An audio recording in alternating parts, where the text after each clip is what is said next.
my beloved Boss Mike, Cervera.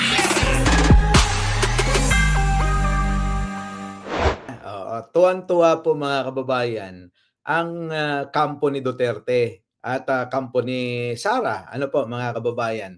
Dahil daw mga kababayan natalo itong si Dan Fernandez, itong si Abante, Franz Castro, ano po, at iba pa. Mga kababayan, ilan lang ho ba yung natalo? Ano po mga kababayan? Hindi nila naiisip kasi nga mga bobo yung mga yan Mahihina talaga ulo. Eto mga kababayan, ipapaliwanag ko.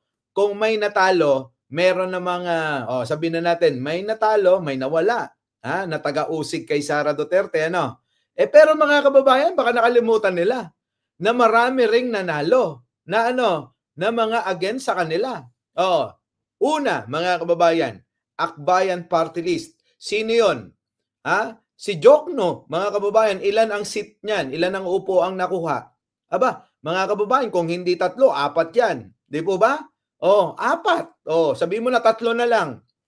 3 na lang mga kababayan. Eto pa, isa pa mga kababayan. Ang alin? Etong si ML Party List, si Laila de Lima, mga kababayan. Nanalo rin. Di ba? Sino ba yan si Laila de Lima? Isa rin yung taga-usig ng mga Duterte. Sino pa? Si Kiko, mga kababayan, nanalo rin. Di ba? Ang hina ng mga engot na to kung may nawala, may kapalit mga kababayan. Mas marami pa nga pumalit Di po ba?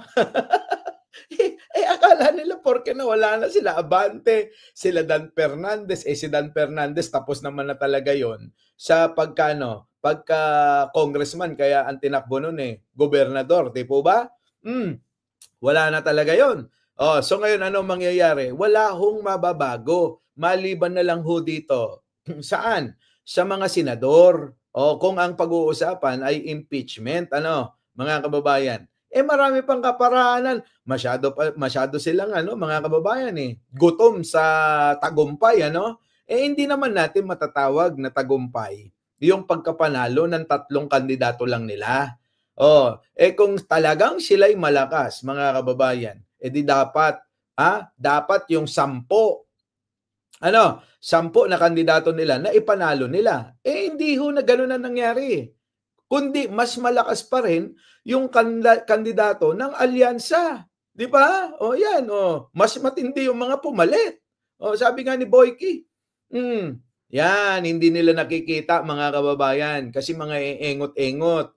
Masyado silang nagiging kampante, tuwan-tuwa doon sa mga sa mga natalo. Yan po kasi yung pag-uugali meron si Sara na nahahawa na po yung mga taga-suporta nila mga kababayan, di ba?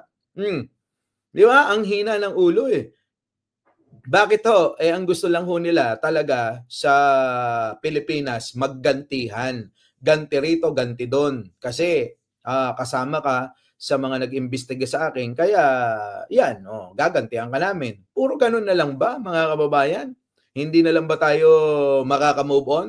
Sabi ko nga, move on na yan. Election lang yan. Mga kababayan, sa huli, Pilipino, kapwa Pilipino pa rin tayo. Di po ba? Na dapat na dapat nagtutulungan. Alam nyo, bilib na bilib nga ako kay Pangulo. Ay kita nyo ano sabi. Tama na, tapos na. Maraming salamat sa mga bumoto. Kahit man hindi nyo binoto yung kanyang mga inendorso, ay okay lang. Hindi nyo man binoto lahat. Okay lang. Di ba? Ang maganda ay magtulong-tulong tayo sa trabaho para maiangat ang bansang Pilipinas. Napakaganda naman yung sinabi ni Pangulo. Etong sila Sara, alam nyo mga kababayan, ang ginagawa po nila ay magpalakas ng grupo para pabagsakin ng gobyerno. Ganun lang po gagawin ng mga yan hindi, meron pa ba silang adhikain na iba kung hindi pabagsakin si Pangulong Bongbong Marcos at sa kalaunan gusto nila sila uli ang mamayagpag at mamayani sa posisyon at kapangyarihan? Yun lang ho yan. Yung interes lang nila ang mahalaga, hindi po ang interes ng ating bayan. Malayong malayo sa mga mga pananaw ni Pangulong Bongbong Marcos. 'Di ba? Kasmot, malayo. Kay Joy, sobrang layo. Boss Larry, Boss Jerry, opo, Beverly Wagan.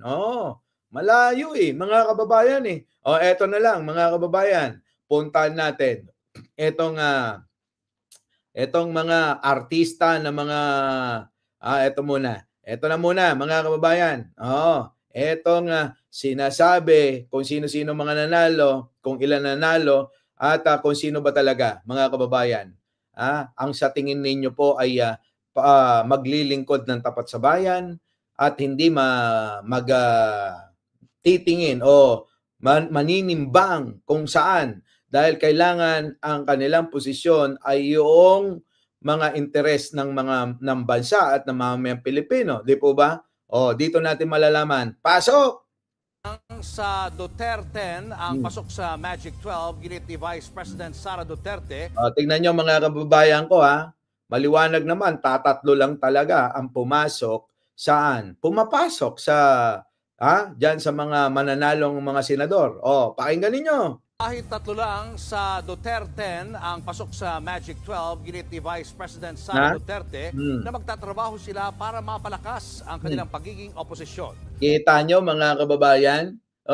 Kahit tatlo lang daw yung nanalo sa kanilang Duterte. Ano po mga kababayan? Mga kababayan magtatrabaho daw sila para mapalakas ang pagiging oposisyon nila. Hindi po magtatrabaho para sa ating mamamayang Pilipino. Hindi magtatrabaho para maiangat ang gobyerno, ang bansa, ang ekonomiya, at lahat-lahat na, mga kababayan. Ang tangi nilang hangarin, adhikain, ay mapalakas ang pagiging oposisyon nila at tuloy-tuloy pa rin ang paninira, tuloy-tuloy pa rin ang pambabatikos, kahit na mga fake news, yung mga sinasabi po nila. Napakaliwanag naman po, di po ba? Marami iyak sa pagpasok ni Kiko. Ayan na nga. Tuloy! May mensahe naman si Pangulong Bongbong Marcos sa mga bagong halal na senador. Nasa frontline ng balitang yan, si Mean Los Baños. Ito naman po ang kaibahan.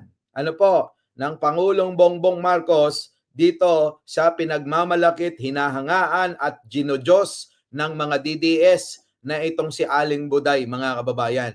Malayong malayo ang pangangatwiran. Eto na, pasok natin ang pangangatwiran naman at mga mensahe ni Pangulong Bongbong Marcos. Pasok! Sa 11 kandidato sa pagkasenador na inendorso ni Pangulong Bongbong Marcos sa ilalim ng Alyansa para sa Bagong Pilipinas, 6 ang pumasok sa Magic 12 ng partial and unofficial results. Yan sina Erwin Tulfo, Tito Soto, Ping Lacson, Pia Cayetano at Lito Lapid. Gayon din si Camille Villar na inendorso rin ni Vice President Sara Duterte. Ayon kay Pangulong Marcos, hindi mananalo ang lahat ng taga-alyansa, tuloy ang kanilang trabaho at misyon. Yan mga kababayan, di po ba? Napakalayo talaga kung ang Pangulong Bongbong Marcos ay ang nais ay yung pagtatrabaho at paglilingkod, walang pinipili. Ano po mga kababayan? Sukdulan mga kababayan, si Pangulong Bongbong Marcos, siraan nila ng siraan. Kita nyo po ang kanyang ginagawa mga kababayan at laging sinasabi, kung hindi puro magaganda at puro pabor sa ating mga Pilipino at sa ating bansa. Di po ba mga kababayan? Pero ito si Sara, hindi ang pinapalakas nila yung kanilang paninira. Hindi ko maintindihan kung bakit hindi maunawaan na maraming mga Pilipino yung ganyang mga pangangatwiran na sinasabi netong ginojos nilang si Aling Buday. Ano po, mga kababayan?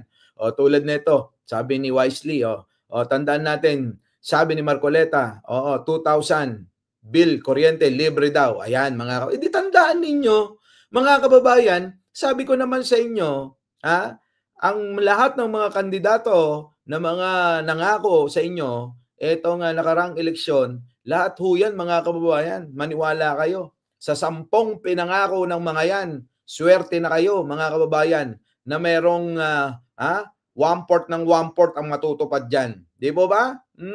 Ay abangan natin kung magagawa ni Marcoleta yan. Sige, eto na mga kababayan. Maliwanag po yan, ha?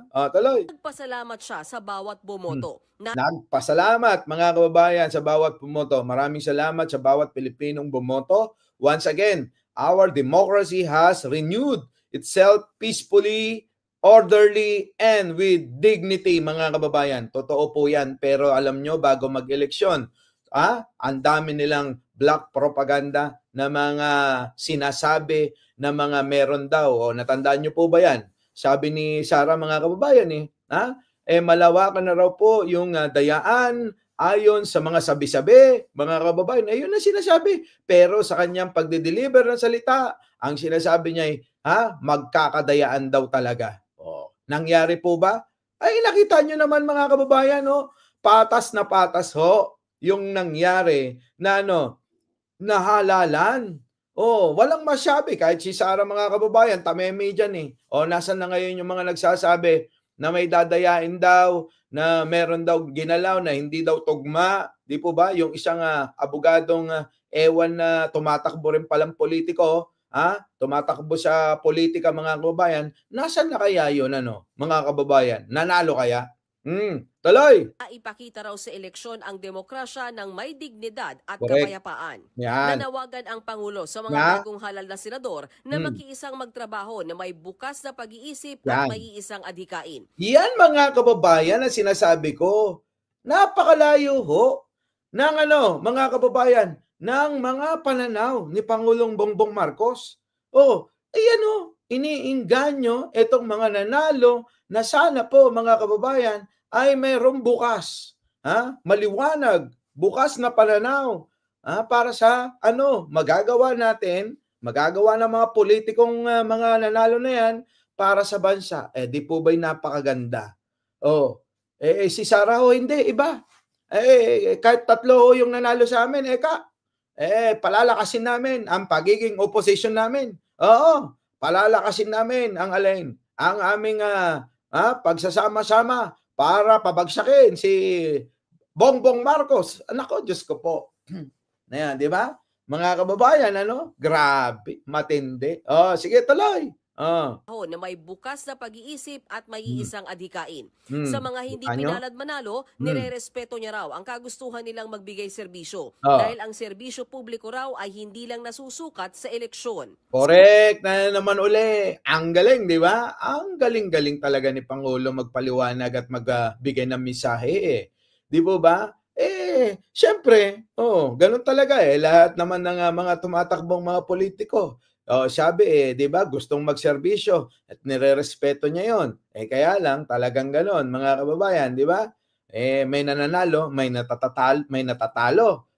Yung mga natatalo, di sorry na lang kayo, di ba? At yung mga nanalo, mga kababayan, dapat maglingkod ng tapat sa ating inang bayan, sa ating mga mamamayan.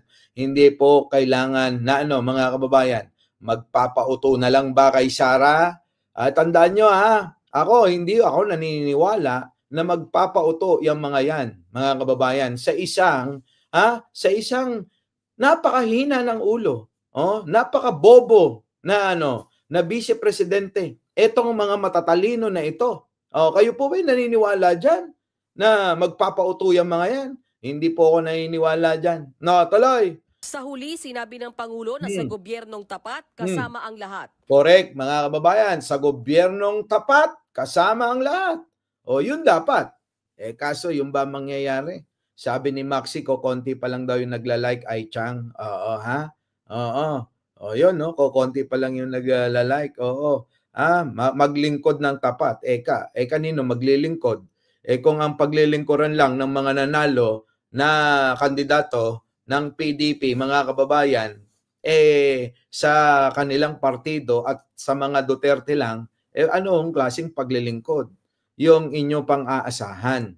Maglilingkod ba talaga sila sa ating bayan o maglilingkod sila para kay Duterte lang? Yun lang po yan, mga kababayan. Dadalawa lang naman pero si Pangulong Bongbong Marcos, ulit-ulit na sinasabi, ang kanyang nais ay pagkakaisa na iangat natin ang bansa. Tulong-tulong, walang kulay, walang parti-partido, mga kababayan.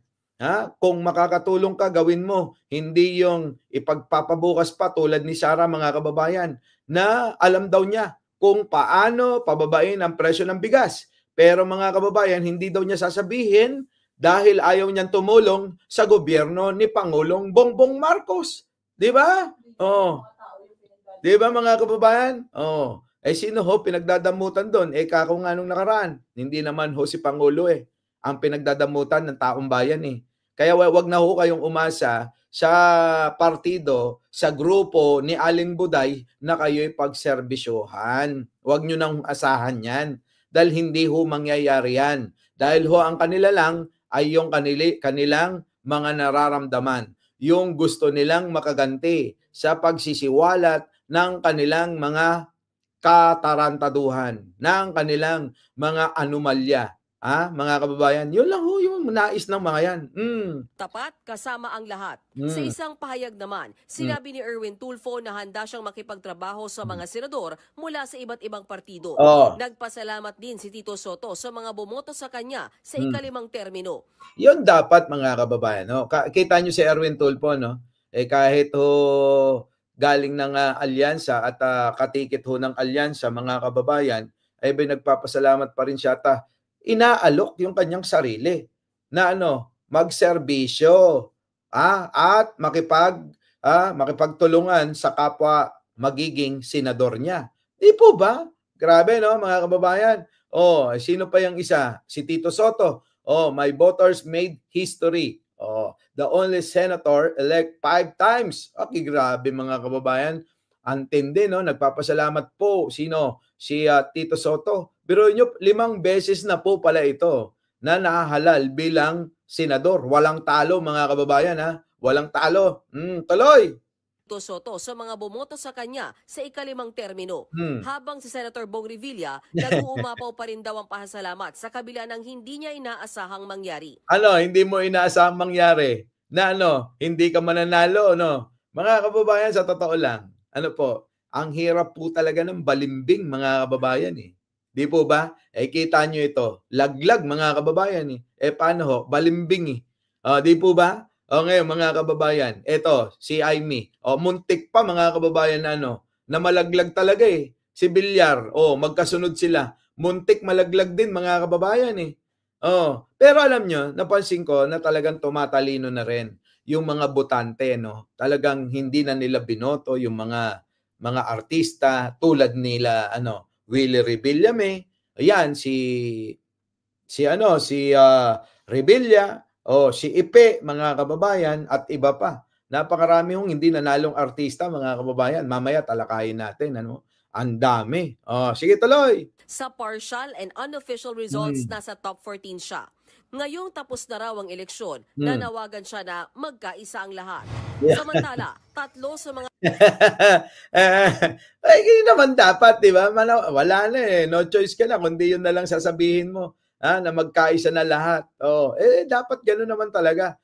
Pero mga kababayan, hindi po pwede na magkaisa ang lahat, mga kababayan, at hindi na managot yung mga taong nagnakaw sa kaban ng bayan. Tulad ni Aling Buday, mga kababayan, na nakabinbin pa rin yung mga kaso na kakaharapin niya. Di po ba? Ang dami hong mga anomalya na dapat ipaliwanag itong si Aling Buday. Pero mga kababayan, hanggang sa matapos na ang eleksyon, ang botohan, mga kababayan, nandiyan pa rin, hindi pa rin nasasagot. Eto na, pasok. Pambato ng Duterte o yung mga inendorso ni dating Pangulong Rodrigo Duterte ang nangunguna sa unofficial account. Yan ay sina Senator Bongo, Senator Bato de la Rosa at Rodante Marcoleta. Yan lang ho yung mga nanalo, mga kababayan. Yan lang ho yung mga nanalo. Ito naman, mga sampid, mga kababayan. Itong si Baba, mga kababayan. Ewan ko ba? Mababago pa ba yung numero? Mahabol pa ba ni Ben Tulfo itong si Baba, mga kababayan? Pasok din si Senator Aimee Marcos na inendorso naman ni VP Sara Duterte. Sa isang panayam, sinabi ni Senator Bongo na malaking tulong ang Duterte supporters na nagalit sa pagkakaaresto kay dating Pangulong Rodrigo Duterte.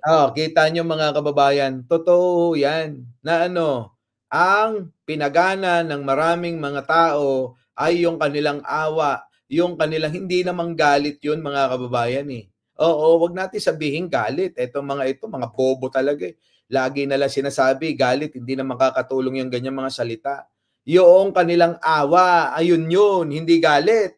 Awa, ang banggitin nyo. Kasi pagka tuwing galit eh, parang inuudyukan nyo lagi yung mga tao eh.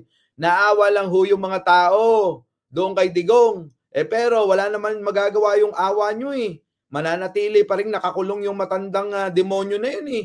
Di po ba mga kababayan? Hindi naman magbabagot, hindi naman nila mapapauwi yan. Kahit pa manalo lahat yung mga kandidato nila eh. Oh, sige, ito na. Oh.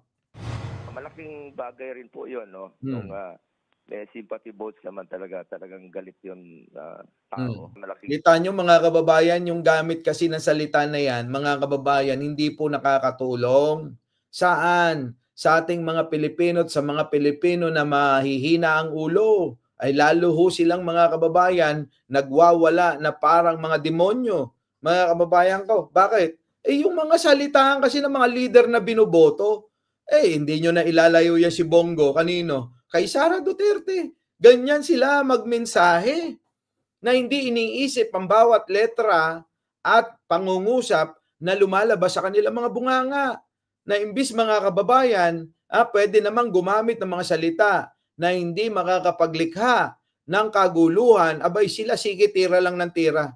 Kung ako ho yan mga kababayan, yun ang sasabihin ko. Dahil ho sa awa, kaya dating Digonyo na maraming pinatay, ay yan po ang naging resulta.